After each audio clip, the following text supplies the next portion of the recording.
And hello guys, once again, welcome back to my channel and welcome back to Chloe TV. Isang mapagpalang araw po sa inyong lahat. Sa sulok mo kayo ng mundo, maligayang pagbabalik dito sa ating munting channel. At syempre, bago tayo magpatuloy sa ating reaction video, gusto ko lang magpasalamat sa inyo at sa ating mga OFW na walang sawang sumuporta dito sa ating channel at syempre dito sa ating Team Kalingap. Marami pong salamat sa inyong lahat. So kaya naman ngayon, meron na naman tayong panibagong reaction video at kung napapansin niyo po dyan sa aking gilid, balik na naman tayo sa dating issue. Matagal na tong issue na to, pero ngayon meron namang panibagong issue, no? Parang binuhay ulit yung issue na to. At ang nakakalungkot lang, may mga taong nadadawit, no? May mga pamilya na nasama sa mga bashers na ito, no, kung sino-sino na lang talaga yung tawag dito, sino-sino na lang talaga yung dinadawit nila. So ngayon guys ay ating panunuorin po itong live ni Kalingap Ian, no, kung saan grabe, feel na feel mo talaga yung sakit, yung galit ni Kalingap Ian, no. So dito talagang pinagtanggol niya hindi lang po ang Jomcarl, pati rin ang kanyang asawa na nadadawit dahil nga po dito sa mga bashers na walang preno kung magsalita, kung magsabi na wala namang katotohanan. So ngayon guys, samahan niyo po ako at pagkatapos niyan, magbigay pa tayo ng ating iba pang opinion patungkol sa usapin na to. Talagang noon pa man, no, nung pumasok ako ng Kalingap, hindi na to nawala itong issue na to about kay Papa Joms at kay Joy, no? Talagang grabe, mga ilang buwan na hanggang ngayon nawala, binuhay ulit. At ang nakakalungkot pa, tulad ng sinabi natin, may mga pamilya pa, may mga tao pang nadadawit dahil lang po sa mga bashers na yan. So ayan guys, samahan niyo po ako ngayon at bibigyan po natin yan ng reaction. Bago tayo magpatuloy, baka bago pa lang po kayo dito sa ating munting channel, huwag kalimutan mag-subscribe. And of course, palagi nating inuulit-ulit to ang pagsuporta sa ating pinakaama ng Kalingap, si Kuya Bal Santos Matubang, si Ate Edna Vlog, si Kalingap Rab, at syempre si Jack Matubang. Suportahan po natin ang ating Keyboys, Kalingap Partners, at ang ating mga charity vloggers sa Pilipinas. At huwag din natin kalimutan guys, suportahan po natin ang aking mga kasamang Kalingap Reactors, ang Karepa, ang Bios, suportahan po natin sila kasi sila po ay gumagawa ng content ng Kalingap para ma-promote ang Kalingap and para mahikayat ng ating ibang mga viewers na tangkiligin at mahalin ang ating buong Team Kalingap na tumutulong sa ating mga kababayang mahihirap. Huwag na natin patagalin pa, panoorin pa natin tong live ni Kalingap Ian bago tayo magpatuloy sa ating reaction video. Ginagamit mo pa yung pangalan ng beneficiaries para manira, para mangbash. Grabe ka kaduwag mo. Sobrang duwag mo.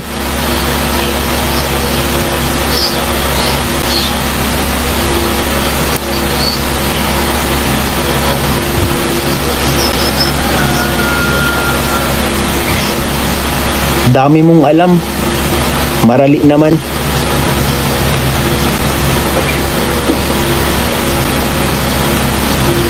Okay lang ako yung i-bash mo pero kung ano-ano sinasabi mo sa asawa ko Pati pagkatao ng asawa ko, dinadamay mo pa, pati pagka-teacher niya. Putik, anong alam mo? Wala kang alam Ito guys ulit-ulitin ko to sa inyo Supporter ako ng Jomcar, supporter ako ng EDC, supporter ako ng Danjoy, supporter ako ng lahat, ng Cedros, Edpau, lahat yan. Lahat ng tinutulungan ng Kalingap, Kalingap tayo mga Kalingap. Supporter ako niyan lahat. Ano sinasabi mo dito na kinakahiya na si Joy? Ano yan? Hindi namin kinakahiya. Yan sinasabi ko nga dito, harap-harapan, no? Hindi ka ata nanonood, baka hindi mo alam. Huwag mong ipilit ito guys, sa lilinawin ko. Walang Joy at Jomar. Nagkasabay lang sa sasakyan, tapos sasabihin mo pa sana wag ako mamatay sa kasinungalingan.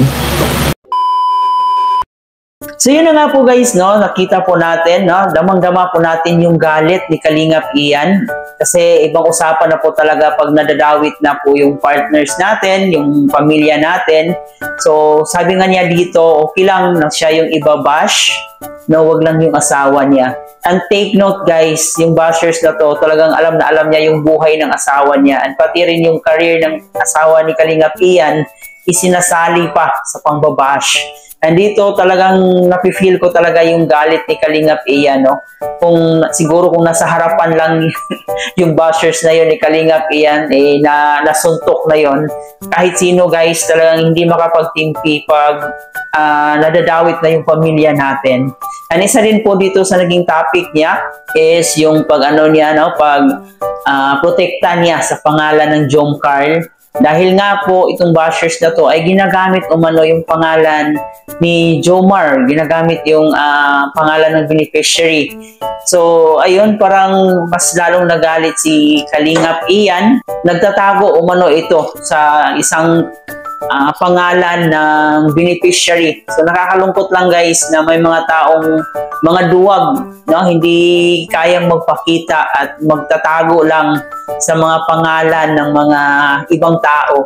Ang nakakalungkot lang, no, dito sa pangyayari na to, dahil nadadawit po yung asawa ni Kalingap Ian na hindi naman vlogger. Siyempre kagalang-galang po yung asawa ni Kalingap Ian kasi isang pong guro, no, isang professional, and nababahiran lang sa isang pangbabash dahil lang po sa inggit, no, kung ano-ano na lang po yung mga binibigay na kwento, ano-ano na lang po yung mga sinasabi. Pinagtanggol din po niya ang Jomcar dahil nga po dito nadadawit na rin po ang pangalan ni Papa Joms, no? Binalik na naman yung dating issue about kay Joy at saka kay Papa Joms.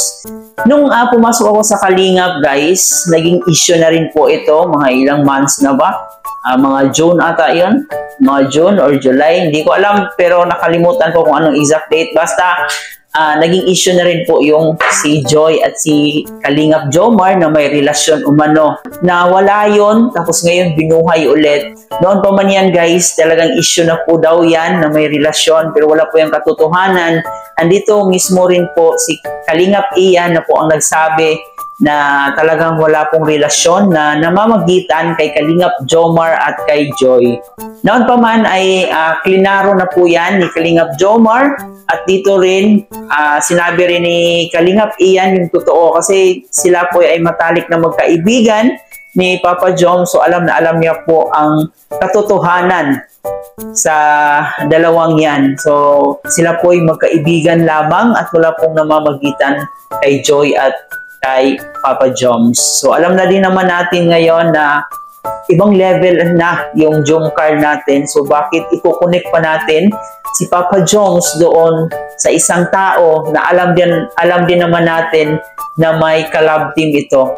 So sana'y wag na po natin gawan ng issue, wag na po natin gawan pa ng ikasisira sa pangalan ng dalawa. At syempre dito na rin po sa asawa ni Kalingap Ian na sobrang nasaktan po talaga si Kalingap Ian na nadadawit yung asawa niya. So sana guys, sa ating mga bashers, preno-preno mo naman po kayo sa inyong pagsasalita, lalong-lalo na po sa panghuhusga na walang basihan, no? So sana'y maging aral po sa inyo ito. And syempre, makonsensya naman po kayo na gumagawa kayo ng mga issue, ng mga fake news na walang katotohanan. So ayan guys, sa ating mga Solid Jomcar fans, sa ating Team Kalingap, suportahan po natin si Kalingap Ian sa pagiging charity vlogger niya. And dahil siya po talaga ay sobrang napakabait na tao, and nandyan na po siya nung una pa na pagbablog pa lang ni Kalingap Rob, no? Nandyan na po si Kalingap Ian dahil sila po ay matalik din na magkaibigan. So suportahan din po natin si Kalingap Ian guys, no? And sana wag nang maulit itong klaseng pambabastos, lalo na dito sa asawa ni Kalingap Ian na isang professional, isang guro na dapat ginagalang ng marami. Bago ko tapusin ang reaction video sa araw na to guys, maraming salamat sa pagsama dito sa ating channel. Huwag kalimutan like and share sa ating video ngayon para i-recommend pa tayo ni YouTube at syempre para mapanood pa tayo ng ating ibang Solid Jomcar fans. Muli po, ito nga po pala si Chloe TV. Marami pong salamat.